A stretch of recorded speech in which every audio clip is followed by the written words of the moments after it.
আমরা চলে আসছি নিউ মার্কেটে গিফট কেনার জন্য, কিন্তু গিফটের এত এত ভেরিয়েশন ছিল যে আমরা কোনটা ছেড়ে কোনটা নিব বুঝতেই পারছিলাম না। কারণ চোখের সামনে এত এত গিফট যে কোনটা দিলে ভালো হবে বা কোনটা আমাদের বাজেটের মধ্যে হবে আমরা আসলে সিলেক্ট করতে পারছিলাম না। তারপর অনেক ঘোরাঘুরি করার পর দুইটা গিফট নিয়ে নিলাম। এই শপে দেখুন, যেটা দেখবেন সেটাই আপনার নিতে ইচ্ছে করবে, এত সুন্দর সুন্দর ওয়ালমেট ছিল এই শপে। ইচ্ছা করছিল যে সবগুলাই নিয়ে নেই, কিন্তু আমার কাছে তো এত টাকা নেই যে আমি সবগুলা নিতে পারবো। তো এখান থেকে গিফট কেনার পর আমরা চলে যাচ্ছি মানে বাসায়, মানে যেখানে আমরা আসছিলাম আর কি ওইখানে। তারপরে ওইখানে গিয়ে আমরা রেডি হয়ে নিলাম, রেডি হয়ে আমরা চলে যাব দাওয়াত খেতে। প্রথমে আমার হাজব্যান্ড ওইখান থেকে গিয়েছিল নামাজে, ওই দিন ফ্রাইডে ছিল। তারপর নামাজ থেকে আমরা দুজন একসাথে রেডি হয়ে চলে গেলাম দাওয়াত খেতে। আর আমরা যখন দাওয়াতে গিয়েছিলাম, মানে যেই সময় এই ভিডিওটা করা হয়েছিল তখন কিন্তু তত একটা শীত ছিল না, একদমই হালকা শীত ছিল, শীতের কাপড়ও পরার প্রয়োজন ছিল না তখন। আর এখন তো একদমই কড়া শীত পড়ে গেছে। এই শীতকালটা না, অতিরিক্ত শীত পড়লে আমার মানে একদমই ভালো লাগে না। আমি একদমই মানে আমার অবস্থা একদম খারাপ হয়ে যায় শীতে। তো যাই হোক, আমরা চলে আসলাম বিয়েতে। আসার পর, এটা বিয়ে ছিল না, এটা ছিল মূলত রিসেপশন। তো এখানে আসার পর আমরা দেখলাম যে গেস্টরাও আস্তে আস্তে সবাই চলে আসছে, সবাই সবার সাথে পরিচিত হচ্ছে এবং আমিও সবার সাথে পরিচিত হচ্ছে, আমার হাজব্যান্ডও পরিচিত হচ্ছে।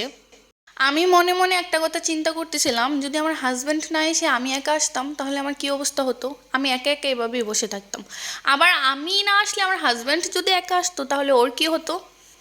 তো যাই হোক, আজকে রিসেপশন ছিল আমাদের একটা ফ্রেন্ডের, আমারও ফ্রেন্ড, আমার ফ্রেন্ডের না, মানে আমার হাজব্যান্ডেরও ফ্রেন্ড।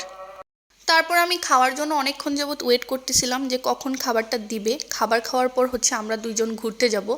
তো এই তো আমরা পিকচার তুললাম, দেন একটু ভিডিও করে নিলাম, আর আমাদের ফ্রেন্ডের সাথেও কয়েকটা পিকচার তুলে নিলাম। তো এখানে খাওয়া দাওয়া করলাম, কিন্তু খাওয়া দাওয়া করার সময় ভিডিও করতে পারিনি, কারণ অনেক মানুষ একসাথে বসছিলাম। তো তো এত মানুষের মাঝে না খাবারের ভিডিও করা যায় না, বা যায় কিন্তু একটু আনইজি ফিল হয়।